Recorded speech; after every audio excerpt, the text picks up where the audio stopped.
ఈ మధ్య ప్రేక్షకుల ముందుకు వచ్చిన షిరిడి సాయి పాటలు టాలీవుడ్ జనాల్ని భక్తి తన్మయత్వంలో ముంచెత్తుతున్నాయి. అన్నమయ్య శ్రీరామదాసు తరహాలోనే ఈ పాటల్ని శ్రోతలు ఆస్వాదిస్తున్నారు. ఈ సందర్భంగా షిరిడి సాయి ఆడియో విజయోత్సవ వేడుకలు హైదరాబాద్లో నిర్వహించారు. కథానాయకుడు నాగార్జున, దర్శకుడు రాఘవేంద్రరావు, సంగీత దర్శకుడు కీరవాణి, గాయక బృందం సహా పలువురు సినీ ప్రముఖులు ఈ కార్యక్రమానికి హాజరయ్యారు.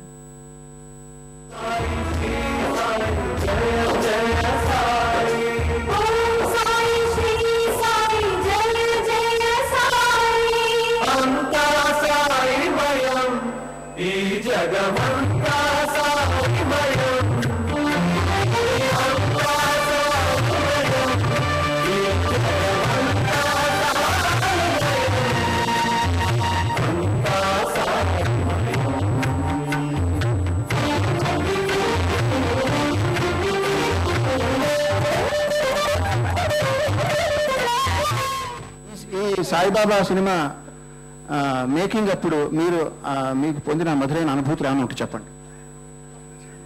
యువర్ మ్యూజిక్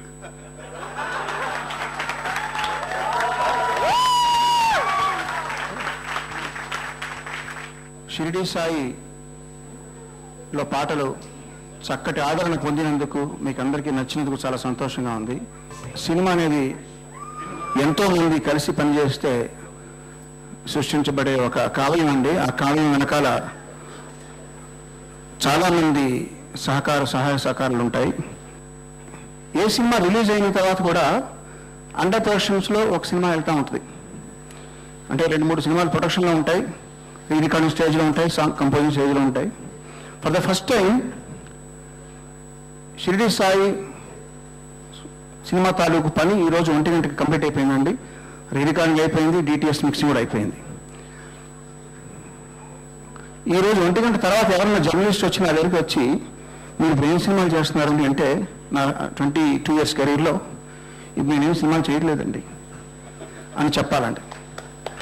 सबका मालिक एक है.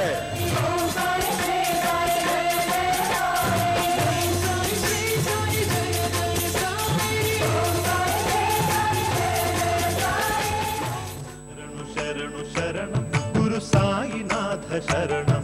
शरणु शरणु शरणं गुरु साईनाथ शरणं.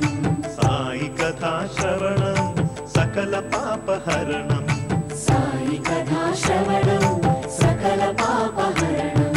साई दिव्य चरणं भागीरथी समानं. साई दिव्य चरणं भागीरथी समानं. साई दिव्य नामं भवतारक मंत्रं. నాకు తెలిసి కీరవాణి గారు ఎప్పుడో ఏ జన్మలోనో నాకు ఏదో రుణపడి ఉన్నారు. ఇన్ని సినిమాలు, ఇన్ని హిట్స్ ఇస్తానే ఉన్నారు. రుణం తీరిపోయింది అనుకోవద్దండి, ఇంకా చాలా సినిమాలు చేయాలి. And I would like to thank you for Shirdi Sai. Fantastic music అండి. అండ్ మోర్ దెన్ ఎనీథింగ్ ఇవాళ నేను అక్కడ వచ్చి కూర్చుని వాళ్ళందరినీ చూస్తుంటే